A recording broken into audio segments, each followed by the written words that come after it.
Thank you all for being here today. I'm really excited to share with you some research I've been conducting with a variety of collaborators that tries to understand the psychology of identity and how it shapes perceptions of diversity in organizations, and specifically around questions around trying to understand why it is that not everyone enthusiastically embraces efforts to increase diversity, say, for example, in an engineering firm or a fire department. Today's talk is going to be hopefully pretty brief. I'm trying to keep it high level. As Ashley said, though, please do ask any and all clarification questions you have along the way. The goals are pretty simple. I want to share with you a little bit about my research showing how issues of identity shape resistance to diversity, and then also help you understand how we can use that knowledge to create more inclusive and diverse environments and organizations. And I hope by doing this, by giving you a glimpse at some of the research I've been doing, it helps shed some light on how behavioral scientists approach these issues of broad societal importance.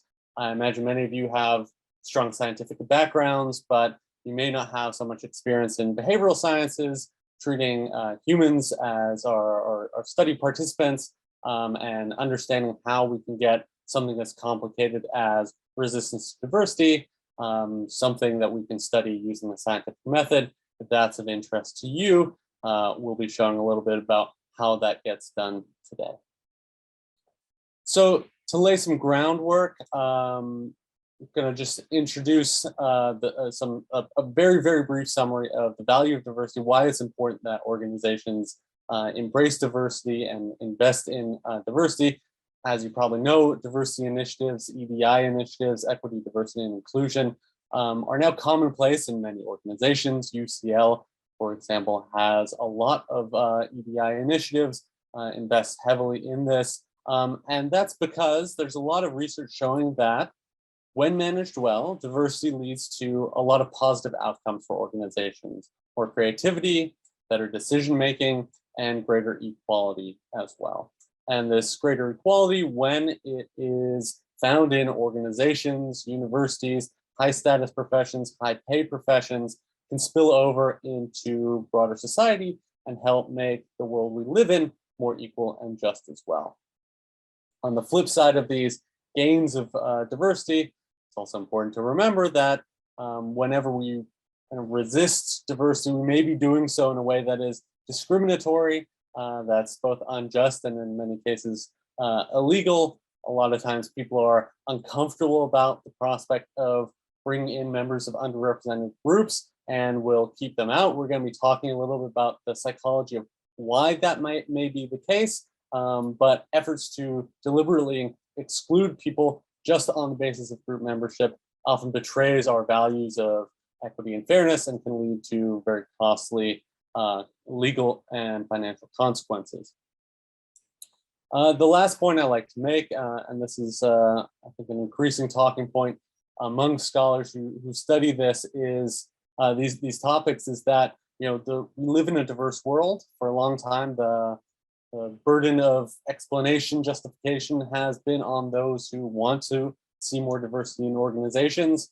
I and others in my discipline would argue that this burden of explanation should be shifted to those who want to keep organizations homogeneous. A lot of the research on the benefits of diversity are in fact mirrored by findings that highlight the costs of the lack of diversity, homogeneity in our organizations.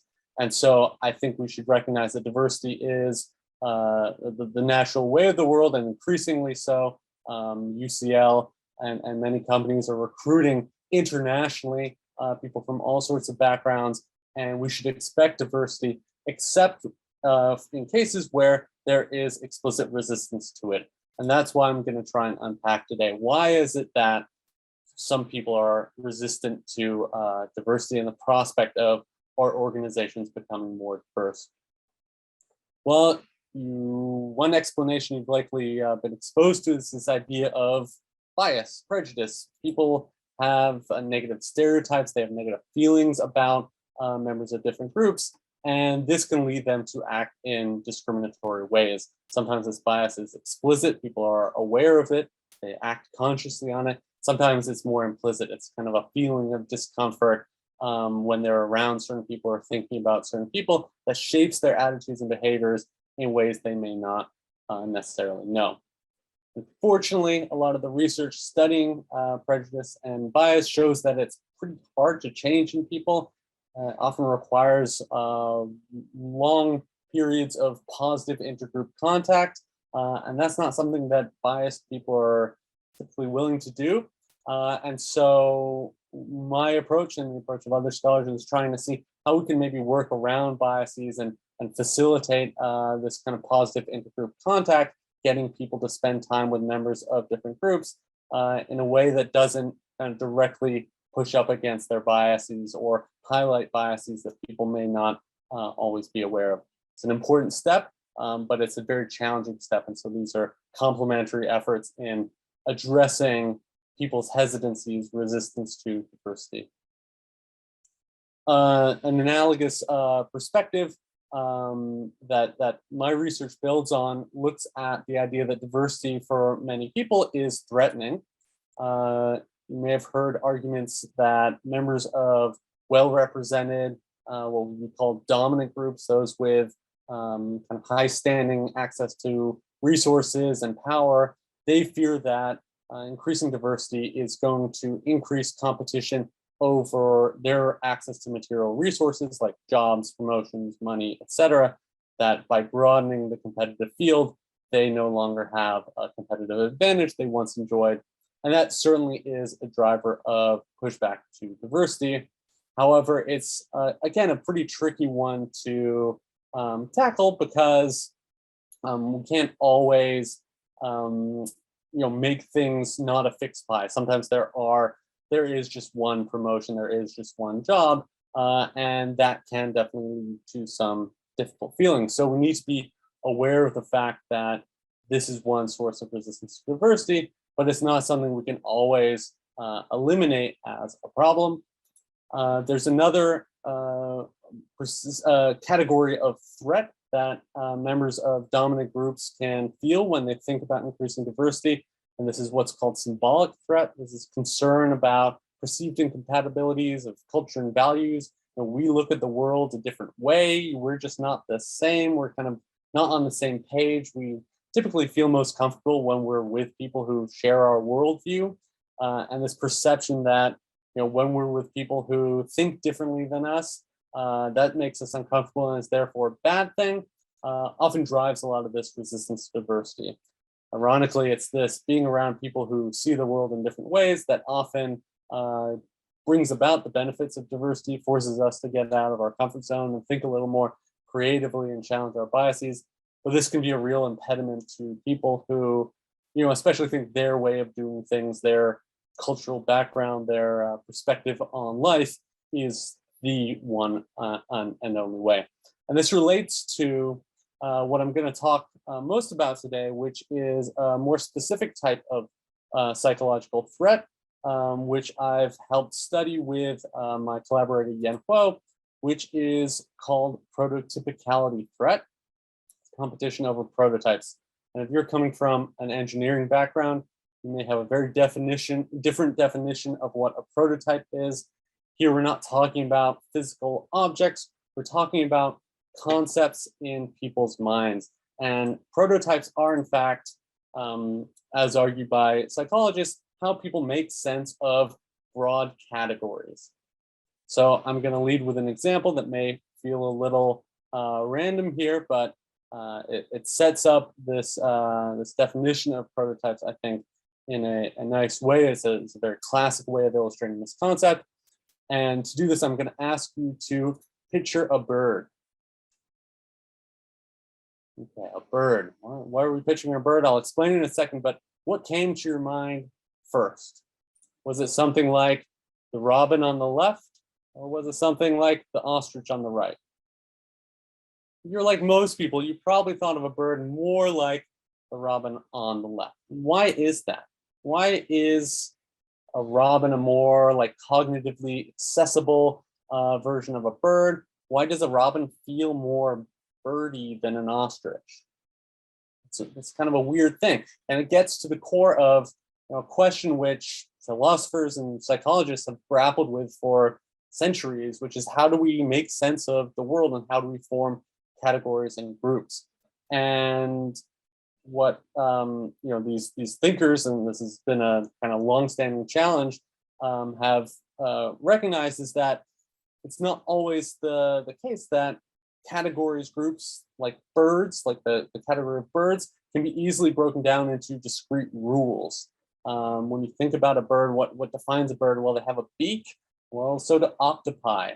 Okay, so you can't really use that. Feathers, well, sure, but you get like distressed parrots who pluck their own feathers out, and so they're featherless, but they're still birds, right? Not all birds fly. It's actually very tricky to come up with a rule to define what a bird is. And so what scholars have argued is that when we think about categories, like what it means to be a bird, rather than a fixed set of rules, we have various features that we associate with that category, and that the members of that category that have the most of these features, kind of tick the most boxes, end up being seen as kind of the best representatives of that category. So like a bird, a robin or a sparrow is a highly prototypical member of the category birds, whereas something like an ostrich or a penguin is less prototypical. They're all birds, but some birds are birdier than others, if that makes sense. And so another example of this, which I like, it makes me laugh, is this tweet that says, "Putting soup in a square Tupperware, it's just not right. It should be a circle one, which is the shape of soup." Why does this kind of make sense? Why do people look at this and agree, like, yes, a circular container makes soup more soupy? Why is a circle the shape of soup? It's because we associate circles with soup. They come in tin cans and we put them in bowls. And so soup in a circular container is more soupy. It's more prototypical of what soup is like than soup in a square container. A little funny, but it hopefully illustrates this idea that within a category, you can have good members of that category, or ideal or really representative members of that category, and other members of that category that are less representative. Okay, this is a little abstract. We're getting into like some deep kind of philosophy, cognitive psychology. What does this have to do with people and resistance to diversity? Well, I'll connect it here. So the same way in which kind of a robin can be prototypical of the category of birds, you can also have members of certain human social groups be more representative of broader human categories than others. So one example that Yen and I have looked at is in the United States, the relative prototypicality of different ethnic and racial groups. So in the United States, there are members of many different racial and ethnic groups, people from all around the globe. But when people think about what it means to be American, it's the majority group, white Americans, who they associate most with being American. It's not a normative statement. It's not, I'm not saying that is what it is and should be what it is. It's just people have this association between being American and being white. And when people come to the United States as immigrants and they're thinking about, what group should I assimilate to, try to be like, it's white Americans who get to serve as this normative standard. Blue jeans, apple pie, baseball, things that you associate with being white in America and also being American, they coalesce to form this prototypical white American identity. And this gives white Americans, in this context, an advantage, a psychological advantage. They get this default sense of belonging. They don't have to question, in the way that members of many immigrant groups do, whether or not, by virtue of their ethnicity, they belong in the United States. And this advantage leads to a sense of comfort, a sense of perhaps superiority that, when challenged, and this can happen in the face of changing demographics, and Yen and I have looked at this in relation to projections about white Americans becoming a numerical minority in a few decades, this can lead to what we term prototypicality threat. This is members of the dominant group, the majority group, feeling like if diversity increases, they'll lose their standing as the most prototypical group. They'll go from being the group that represents, what it means to be American in this example, to a more marginalized group, a group that's no longer at the center of the identity of what it means to be American. Let's take this idea and move it more specifically now into organizations.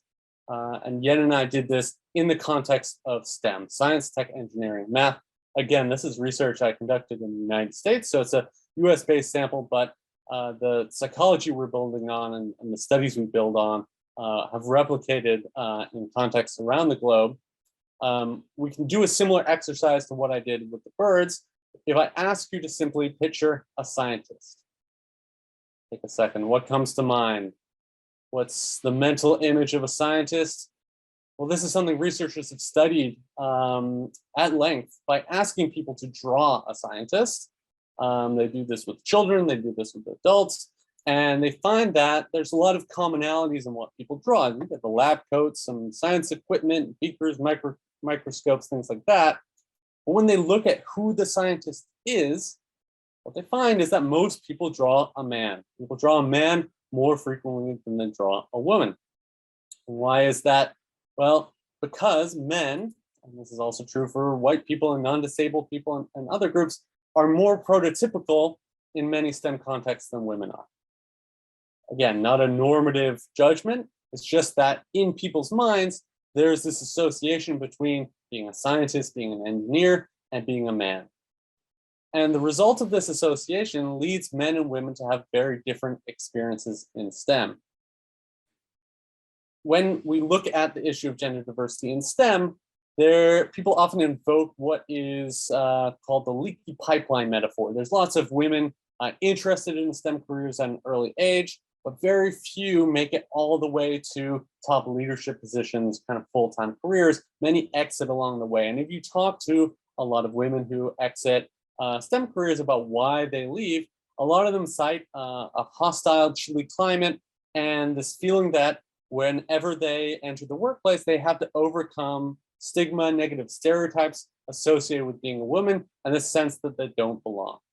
And this is the consequence of women being non-prototypical. They're expected, they're less expected there in STEM contexts, and they're less expected to excel. Men can individually have concerns about their belonging, but they, in STEM contexts, don't have to worry about their gender being the source of a threat to their own belonging, and they don't have to think about whether their gender is a liability in the same way that women do. And so Yen and I approached this and in the context of a lot of money and time and effort going into efforts to increase gender diversity in STEM. And we want to see, well, how do men feel about these efforts? And is it eliciting this prototypicality threat I mentioned prior, this concern perhaps among men that efforts to increase gender diversity in STEM contexts is going to change what it means to be a scientist in a way that men might feel would disadvantage them. And so our research questions were just that. Do men in STEM experience prototypicality threat in response to gender diversity initiatives? And then does this lead to hostility towards women? In other words, if women are leaving because of this leaky pipeline, could it be that threatened men are causing these leaks? We looked at this with samples of both men studying and working in STEM in the US. We ran a randomized controlled trial, so randomly assigned our participants to read one of two articles, kind of using classic scientific method to test these questions in the field and in the lab. In one condition, one experimental condition, our participants were told that these gender diversity initiatives are here. You've probably heard about them, but they're having a very small effect. And this was what we call the majority retention condition. And then in the other experimental condition, participants were randomly assigned to. We told men, you've heard about these initiatives, kind of same background, same initiatives, but these initiatives now are working, they're highly effective. And in a few decades, men will no longer be the majority in STEM careers. And so our prediction was that exposure to the latter, the right-hand graph, this majority loss condition, would be more likely to elicit prototypicality threat among men than the majority retention condition, where they would feel comforted that their majority standing would be retained and that they would continue to be prototypical. Measured prototypicality threat using some self-report items, like to what extent men thought that they were or felt concern about no longer representing their field's professional identity. So losing this association between being a man and working in STEM. And then we also looked at this moderator, and a moderator is something that answers the question when or for whom. So we came to this not with the prediction that all men are going to express this threat response in reaction to projections that gender diversity initiatives are effective. We thought that some men are going to be very sensitive to this, and some men may not be affected negatively by this information at all. And in fact, we know and have observed many men who embrace and support and participate in gender diversity initiatives. So we wanted to try and figure out what it is in some men. What are some of the beliefs that would lead some to see gender diversity as threatening and others not to? And we landed on this idea of what we call prototypicality and legitimacy, which is basically, is men's prototypicality a legitimate thing or not? And our prediction was that men who think their prototypicality is not legitimate don't see a good reason for why men should be more prototypical than women. They're not going to be bothered by gender diversity efforts. In fact, they may support them. It's only those who do believe that their prototypicality is legitimate. They think there's a good reason why there are more men than women in STEM. Those are the ones, because of this belief, who are going to then get upset that gender diversity efforts are succeeding and experience this heightened degree of threat. And that's indeed what we found. Those low in prototypicality legitimacy. This is our condition effect on the x-axis and our threat measure on the y-axis. Those low in this legitimacy measure, this moderator, unaffected by our experimental manipulation. But those high in prototypicality legitimacy, those who thought that men should be prototypical, when exposed to information about increasing women's representation in STEM, they showed this heightened threat response. And this threat response was troubling because we looked at some downstream consequences. Okay, what does the activation of prototypicality threat then predict? And we saw that it related to things like assimilation endorsement, and whether men asserted that women should copy men, conform to men's standards, is basically a reassertion of men's prototypicality. I'm worried that I'm gonna, as this man who thinks my prototypicality is legitimate, I'm worried that I'm gonna lose this standing of being the group to which women are expected to conform. And so this is a reassertion of that belief. We also saw explicit opposition to the Women in STEM initiative that we wrote about. So whether or not people would vote for or against it, or thought it was a good use of resources. And then most troublingly, we saw associated with prototypicality threat, greater exclusionary intentions towards women. So agreements with statements like, it's not my responsibility to make women feel included in my professional field. Pardon me.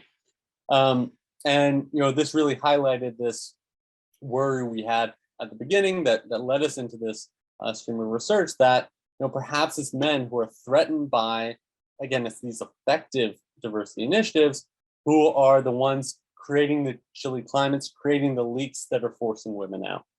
And so this really highlights how, if not checked or prepared for, effective gender diversity initiatives may render themselves self-defeating. I'm mindful of time, but I want to get through one more study before opening up to a Q&A, because this work, which shifts context a little but deals with similar topics, highlights a clear path forward. These are pretty depressing findings. And this other work offers some potential solutions, how we can increase diversity without threat. This work with Corinne Bendersky, also from UCLA, that looked at similar issues around prototypicality and gender, but moving from the STEM context to the fire service, fire departments, firefighters in the US again. And we observed, and it's been shown in studies that men, like in engineering firms, are prototypical in the fire service. People associate being a firefighter with being a man. What surprised us a little from interviews with a number of fire service professionals was that it wasn't just the fact that being as masculine as possible is all it takes to be a firefighter. It's more complicated than that. Stereotypically feminine traits like compassion, empathy, warmth, patience are actually really important to the job. What most firefighters do most of the time in the US is not fight fires because of advances in fire safety. That's actually quite rare. Rather, they provide a lot of medical care and they provide a lot of social support to one another. So they recognize that these stereotypically feminine traits are important. They're essential to the job. What they don't do is then reward those traits in evaluation and promotion criteria. Rather, there's a heavy emphasis on more stereotypically masculine traits like physical strength, stamina, assertiveness, and they use these as metrics of success. So there's this skewing of the prototype that puts more weight on stereotypically masculine traits than on stereotypically feminine ones. And we thought this is, kind of the underlying problem, and we want to see if we could address it. And we want to do this by effectively balancing the prototype. And I'll show you what that looks like in a second, but it basically means we want to see if we could make sure that firefighters could recognize stereotypically feminine traits, legitimately important stereotypically feminine traits, as being as important as the also important stereotypically masculine traits, not devaluing those, but just putting them on more equal footing, which is more accurate and representative of the job, but just not what was the case in the minds of the firefighters we talked to. And we looked at this in large samples of professional fire service members, as well as in lay people. And we ran a study where we had a professional firefighter who we knew basically articulate the firefighter prototype to participants in a variety of ways. And again, these are our experimental conditions that participants were randomly assigned to. In one condition, we had the firefighter articulate this masculine professional prototype, which was kind of the traditional approach, what most firefighters already thought in their mind, that stereotypically masculine traits like strength were more important than gender neutral traits like team orientation, which were then more important than traits like compassion, which are more stereotypically feminine. In our intervention condition, the condition that we thought was going to improve people's attitudes, we flipped this. We want to offer a counterbalance to the existing order of things. And so we had the firefighter say, compassion is most important, followed by team orientation and strength. So putting an extra weight on these otherwise devalued stereotypically feminine traits. And then we had some control conditions, which tried to assess, where people stood at baseline.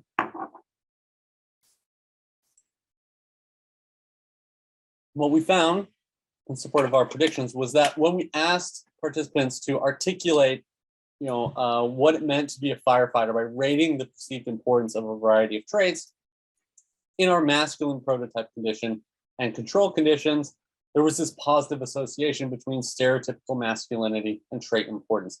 It's this privileging, advantaging, overweighting of stereotypically masculine traits and devaluing of legitimately important stereotypically feminine traits. In our intervention condition, where we tried to balance this, we observed that by reminding participants of the importance of compassion as a stereotypically feminine trait, we're able to increase the perceived importance of stereotypically feminine traits in general and do away with this positive association between masculinity and its success in the fire service. So this is kind of a broader picture. And what we like about this is, a lot of the pushback gender diversity efforts get in the fire service are concerns about lowering standards to accommodate women. This is really raising standards, saying not only do you have to be good at these stereotypically masculine traits, but you also have to be good at these stereotypically feminine traits that so often get devalued. And we were pleased to see that this condition also had effects on bias towards women firefighters. We developed a situation in which participants evaluated a set of 4 rookie firefighters, half men, half women. And we told them, they're going to go into a fire, extract the victim, and provide them care from a standard part of the job. And in our description of those firefighters, we said, in their training, they all did equally well. They were all equally good. How good do you think they'll be at this job? Contrary to what we told them, there was a strong gender bias in our masculine and control conditions. People thought that the men firefighters would outperform the women firefighters, but this gender bias was significantly reduced in our balanced condition, our intervention condition, when we reminded participants of the importance of these stereotypically feminine traits. We saw significantly less discrimination against women firefighters, recognizing their ability to be more comparable to that of the men firefighters, which is more accurate given the information we told them. So to wrap things up, just a summary of the research and then some kind of broader takeaways. Prototypicality is rooted in the traits we value. So it's this association between one group, typically the dominant group, and the broader category between men and engineering and men and firefighting. But it can be broken down into this constellation of traits and the relative weighting of those traits. And when we are unprepared for it, changing what the prototype can look like can be threatening to members of prototypical groups if they feel like their prototypicality is going to be lost and there's a good reason for holding on to it. Balancing prototypes, as we illustrated, though, can be a good way to reduce bias against non-prototypical groups. In our study of fire service professionals, we observed that reducing or balancing the professional prototype and reducing bias didn't lead to the same sort of threat responses that we observed among our STEM professionals. I should also say that our study among STEM professionals also revealed that challenging beliefs about the legitimacy of men's prototypicality is also a potentially effective way for reducing bias in this context, although sometimes those beliefs are really entrenched.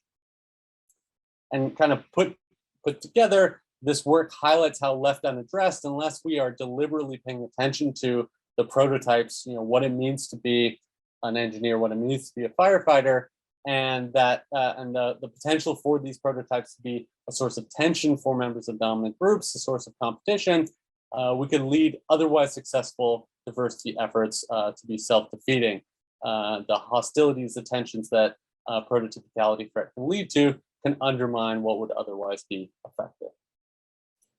So when you're thinking about taking some of the ideas from this research into the groups you belong to, they may be student groups, they may be professional organizations, you may apply these years down the road as a manager and as a leader, you could think about asking some key questions along the way.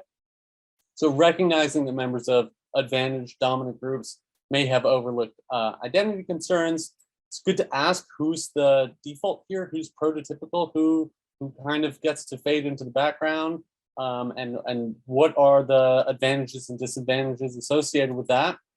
How might they react to any changes you want to bring about?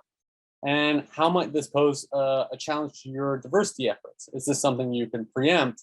Particularly, you may want to do this by managing the professional prototype, looking at how you define who we are in your hiring procedures and your evaluation procedures, promotion procedures. What traits are you rewarding, and who does this advantage or disadvantage?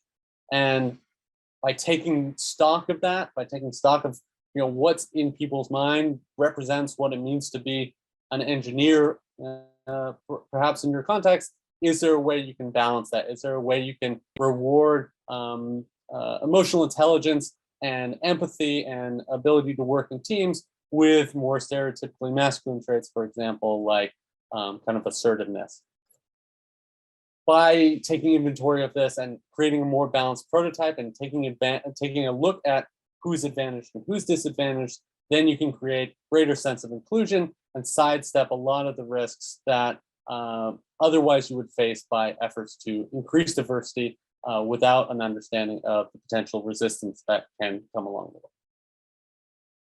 Okay, that's the end of the research I want to share with you today. I'm afraid there's only a few minutes left. It took a little longer to get through than anticipated, but my contact information is here, so I'm happy to take any conversations we can't get to offline later. You're welcome to email me. Of course, a big thanks to my collaborators on these projects, Yan Kuo and Corinne Bendersky, both from UCLA. And yeah, I'm happy to take any questions you have now. I'm also happy to stick around a little longer. Grace or Ashley, do you want to take over or facilitate the chat? Yeah, sure. Thanks for your presentation there, Felix. That was really interesting.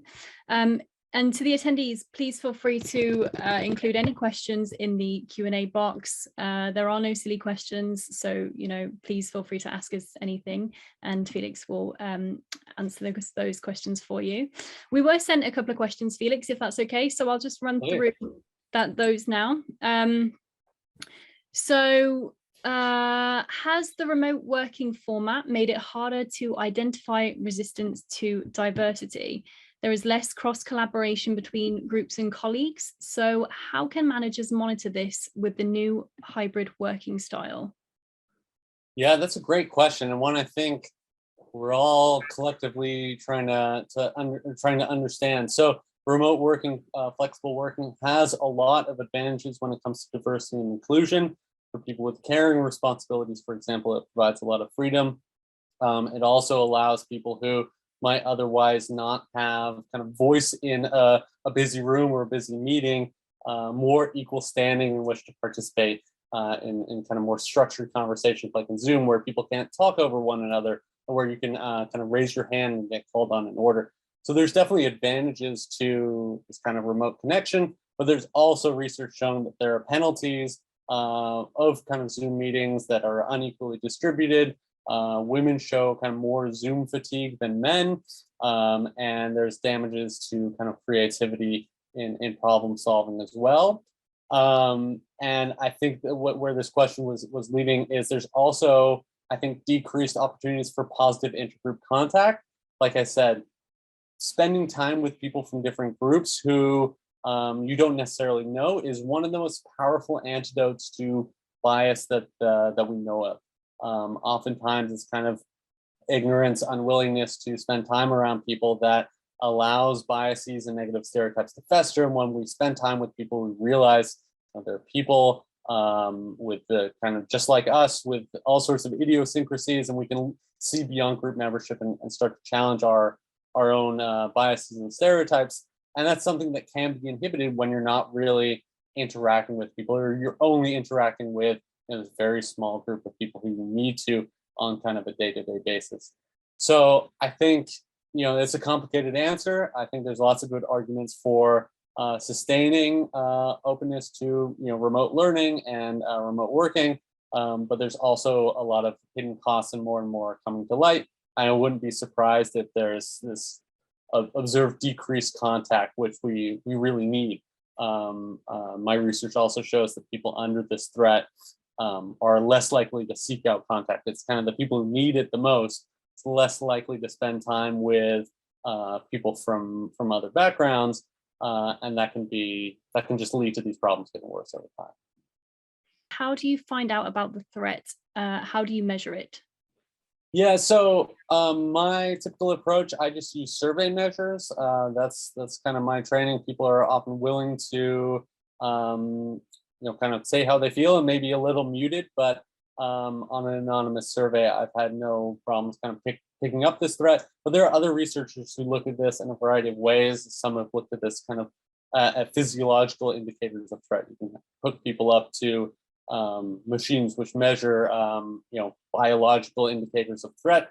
And they've shown that, for example, white men, when they're shown information about a company placing a heavy emphasis, show these kind of negative responses, physical stress responses. And so there's multiple ways of looking at it, and kind of this converging evidence that, this threat is something we need to take seriously.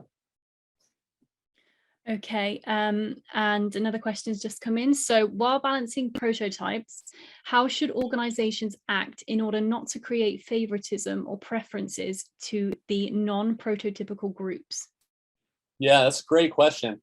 I think something to keep in mind, and if I go back to these slides, is that it can seem like you're giving undue favoritism to underrepresented or undervalued group if you place an extra emphasis on, in our study, for example, compassion.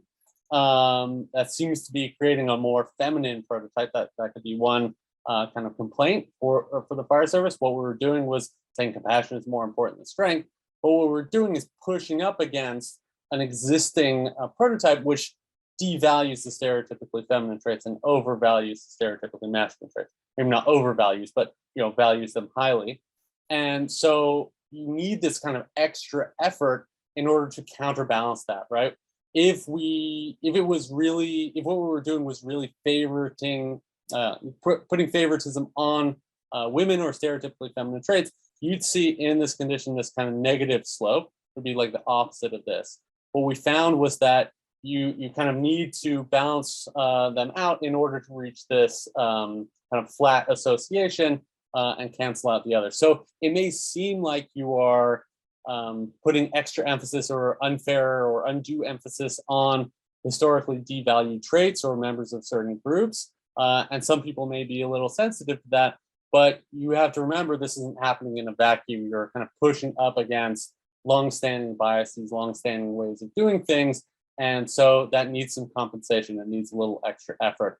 And of course, nowhere in this are we arguing that jobs, organizations, professions should be emphasizing traits that aren't legitimately important to the job. It's often the case that just that some traits, because of their association with negatively stereotyped groups, are unfairly devalued, and we're placing the kind of proper value that these traits should have on them to do away with the associations that exist. Hope that answers the question. Thank you for that, Felix. So do you find that there is resistance to adjusting job titles to be more gender inclusive, i.e. fireman to firefighter or policeman to police officer?